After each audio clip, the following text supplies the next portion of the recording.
श्रीराम जय जय राम. प्रपंचातील सुखदुःख हे केवळ जाणीवेच आहे.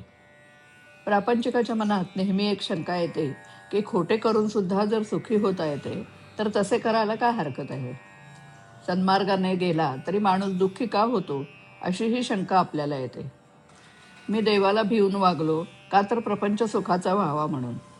देवाची एवढी खटपट करून जर सुखी होता येत नाही तर काय उपयोग. किती विचित्र आहे पहा. खेळातले घर बांधायला आपण गवंडी बोलवण्यासारखा हा प्रकार आहे. प्रपंचात दक्षता ठेवणे जरूर आहे. ते जर आपण केले नाही तर देवाने काय करावं.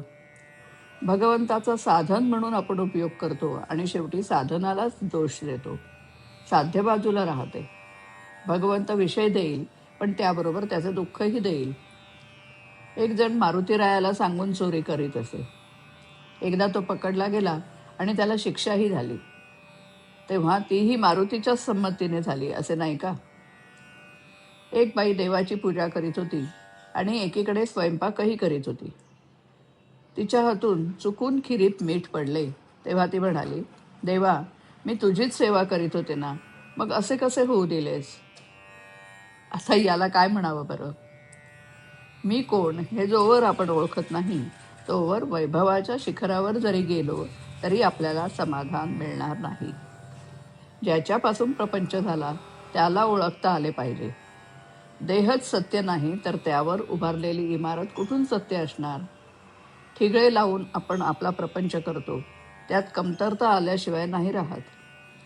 कोळसा उगाळून पांढरा रंग मिळेल हे म्हणणे जसे वेडेपणाचे आहे तसे प्रपंचात सुख मिळवीन हे म्हणणे आहे. सुखदुःख हे जाणीवेच आहे आणि स्मरणाने जाणीव उत्पन्न होते. आपल्याला मिळायचं तेवढेच मिळते पण आपले हवे नको पण म्हणजे आपली वासना गेली की सुखदुःख राहत नाही.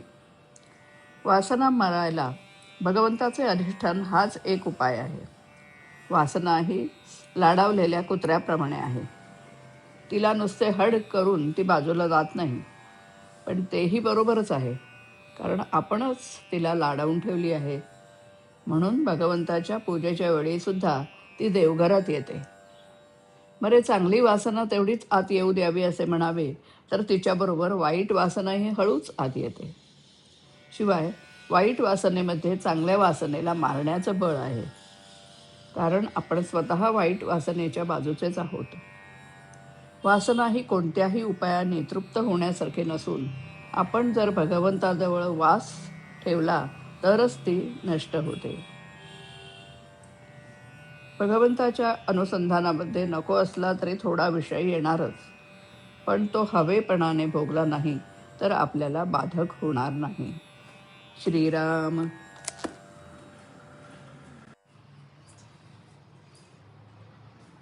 दोष देवासी देऊ नका, चूक आपली झाकू नका.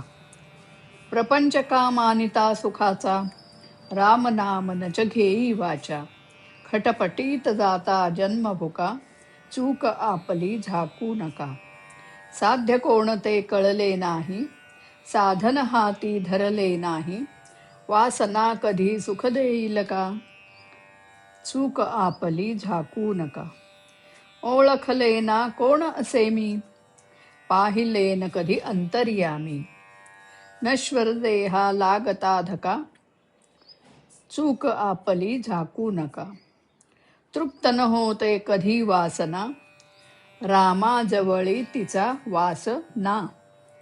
कळून या अंतरी वळत नका, चूक आपली झाकू नका. दोष देवासी देऊ नका, चूक आपली झाकू नका.